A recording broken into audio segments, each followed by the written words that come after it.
Halo para pencinta film, apa kabar kalian hari ini? Semoga selalu baik ya. Ini adalah sambungan dari season sebelumnya, yang menceritakan setelah peristiwa di Danau Victoria yang dulu.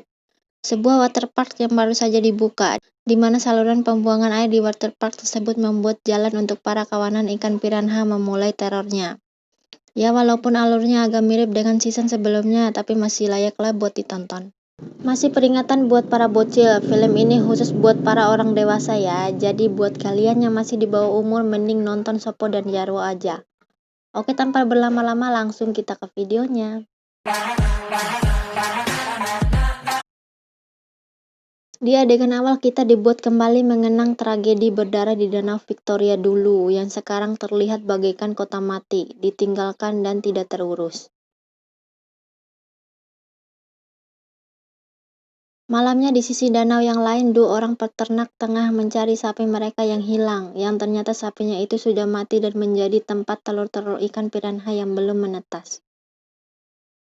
Tubuh sapi pun meledak akibat obor yang dibawa para peternak tersebut. Hal itu membuat telur-telur yang berada di bangkai sapi menetas dan langsung menyerang dan membunuh mereka berdua.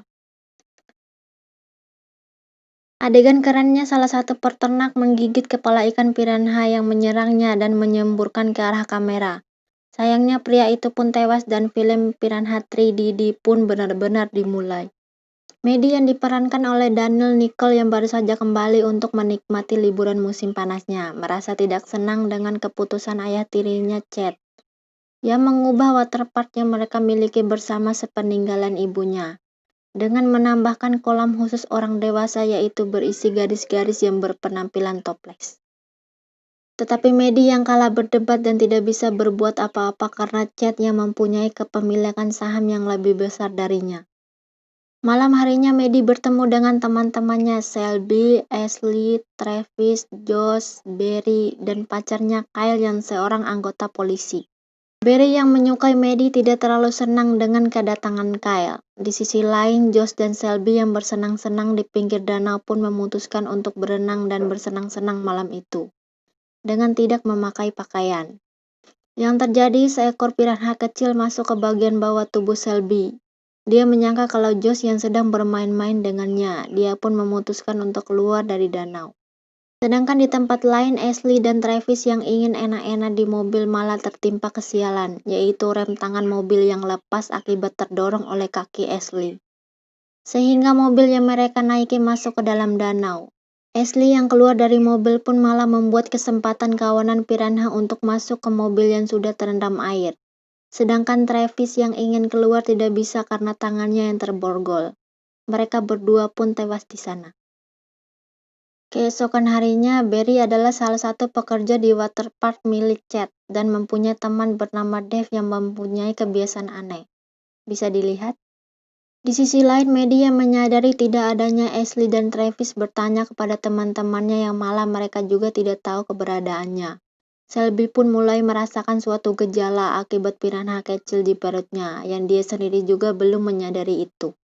Di sisi lain danau, kalian seorang polisi memulai pencarian Ashley dan Travis, menemukan mobil yang mereka naiki tetapi tidak menemukan seorang pun di sana. Sedangkan Shelby yang tengah duduk di pinggir dermaga danau menceritakan kepada Medi tentang tindakan Ashley yang sering merebut kekasihnya, yang tiba-tiba kakinya hampir saja digigit oleh seekor piranha. Yang terjadi, kawanan piranha pun mulai menyerang mereka dengan membabi buta. Para ikan itu pun mampu menghancurkan papan dermaga dengan gigitan mereka. Mereka juga jatuh ke dalam air dan beruntungnya bisa dengan cepat berenang ke pinggir. Seekor ikan yang melompat ke arah Medi yang hampir saja menggigitnya dan berhasil membunuhnya. Tak lama Barry pun datang. Di perjalanan pulang, Barry yang menyukai biologi laut menyarankan untuk mendatangi Tuan Goodman kepada Medi dan Kyle, kakek pencinta hewan air yang juga ada di season sebelumnya.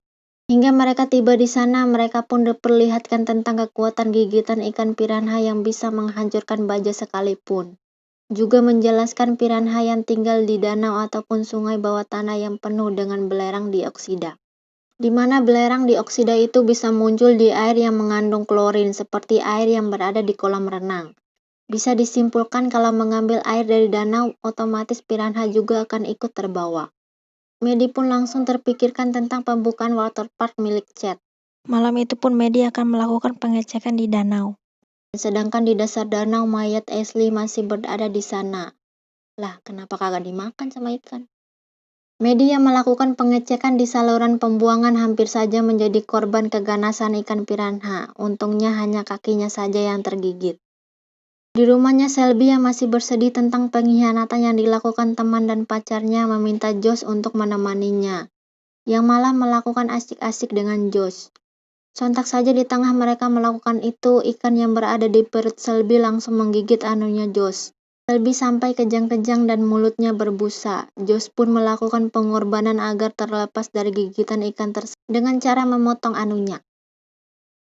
Di sisi lain, Kyle yang mengetahui tentang ancaman piranha memanfaatkan itu untuk memeras Chad guna mendapatkan uang. Chad pun menyetujui tanpa memperdulikan keselamatan para pengunjung ke depannya. Sedangkan Shelby pun mendatangi Maddie dan Barry mengabarkan apa yang terjadi padanya dan juga Josh. Josh pun segera dibawa ke rumah sakit. Film ini juga mempunyai peran pendukung yaitu artis senior David Hasselhoff yang berperan sebagai penjaga kolam renang yang menurut saya tidak terlalu penting. Keesokan harinya pembukaan waterpark pun dilakukan. Pengunjung yang datang begitu ramai, di antaranya adalah polisi pemberani dulu yang di season pertama.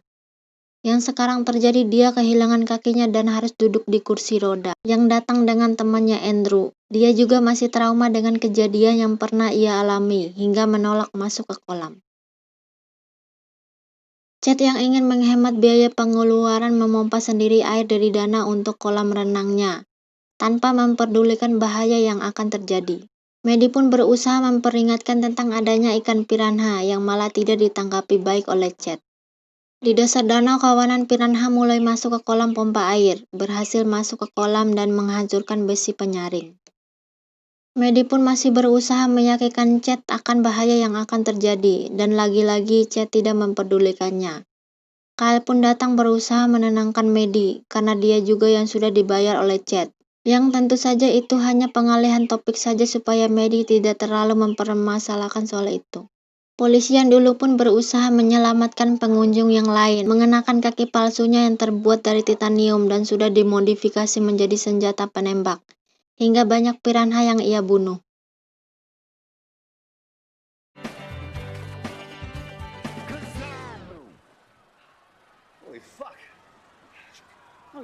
Sedangkan Chad yang melihat kekacauan yang terjadi pada waterparknya hanya bisa menyesalinya. Tak lama Maddie datang yang langsung menghajarnya.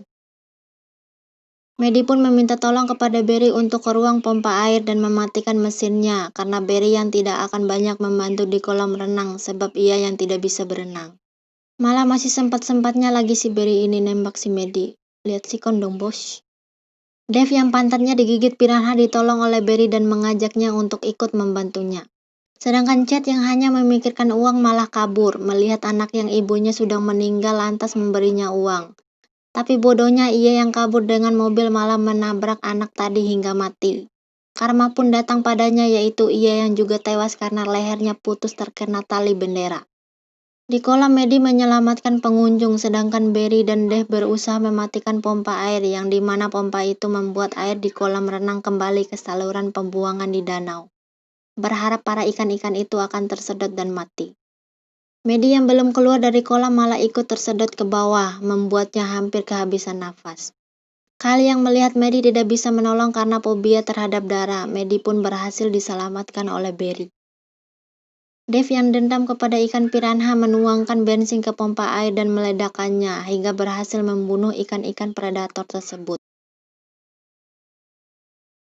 Sedangkan Kyle yang mulai berusaha mengumpulkan keberaniannya malah telat untuk menolong para pengunjung yang sebagian besar sudah tewas. Ledakan pun membuat Kyle tewas karena tongkat trisula yang terbang ke arahnya dan menancap tepat pada matanya. Pembukaan waterpark pun berakhir menjadi pesta berdarah dan memakan banyak korban. Setelah itu Maddie ditelepon oleh Tuan Goodman yang mengabarkan bahwa para piranha itu sekarang berevolusi, yaitu mereka yang belajar cara berjalan. Si bocil yang dilarang oleh ibunya mendekat malah ngeyel, yang akhirnya dia pun tewas dengan kepala terputus disebabkan oleh serangan piranha tersebut. Dan film berakhir dengan kata-kata bijak dari David. Little ginger moron. dan film pun tamat. Kesimpulannya, jika Anda ingin menonton film yang menakutkan, menurut saya ini bukan rekomendasi film yang tepat. Tapi jika kalian mencari film dengan adegan gadis-gadis topless, mungkin ini adalah rekomendasi yang tepat. Tapi buat apa menonton film yang tidak bagus untuk melihat adegan topless, benar tidak?